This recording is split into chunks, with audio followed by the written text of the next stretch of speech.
Hello बच्चों, let's read the question. Go through the statements. First एक एक करके सारे स्टेटमेंट्स देखते हैं. फर्स्ट स्टेटमेंट है डोमेस्टिक वेस्ट इज़ बायोडिग्रेडेबल. तो बेसिकली डोमेस्टिक वेस्ट में जो हमारे हाउस होल्ड वेस्ट्स आते हैं, एग्जाम्पल में हम वेजिटेबल पील्स ले सकते हैं. तो डेफिनेटली ये वेजिटेबल पील्स हो या फिर कोई अदर हाउस होल्ड वेस्ट, वो बायोडिग्रेडेबल होते हैं. तो ये स्टेटमेंट करेक्ट है. Second, first effect of noise is anxiety and stress reaction. तो नॉइज़ जब टॉलरेंस लेवल से ज़्यादा होती है तो उसका फर्स्ट इफ़ेक्ट हमारी बॉडी पे यही होता है कि हमें एनजाइटी और स्ट्रेस फील होने लगती है. इवन हमारा हार्ट रेट भी बढ़ जाता है. सो ये स्टेटमेंट भी करेक्ट है. Third, climate of the world is threatened by increasing amount of atmospheric carbon dioxide.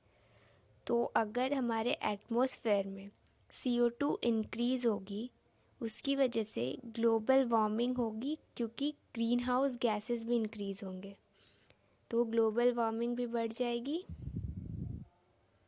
And हमारा ग्लोबल वार्मिंग की वजह से अर्थ सरफेस पे हीट भी बढ़ जाएगा. और इवन CO2 बहुत सारे ब्रीथिंग प्रॉब्लम्स भी करते हैं, क्योंकि हमें ब्रीथ करने के लिए प्रॉपर ऑक्सीजन चाहिए. तो थर्ड स्टेटमेंट भी सही है कि एक थ्रेटन है वर्ल्ड के लिए CO2 increase. Fourth, BOD is related to inorganic pollutant. तो इनऑर्गेनिक, तो BOD जो होता है वो बायोडिग्रेडेबल ऑर्गेनिक मैटर का मेज़र होता है किसी भी सीवेज वाटर का. तो ऑर्गेनिक होता है, इनऑर्गेनिक थी. तो fourth statement is wrong. Fifth, acidic rain is due to water pollution. So इस ये रॉन्ग है. It is due to air pollution, जिसमें जैसे कि सल्फ़र की वजह से एसिड रेन होती है और वो मॉन्यूमेंट्स को भी ख़राब करते हैं. तो ये स्टेटमेंट भी रॉन्ग है. Statement 6, global warming will cause rise in level of ocean and ice caps. तो ग्लोबल वार्मिंग की वजह से टेम्परेचर इंक्रीज़ होती है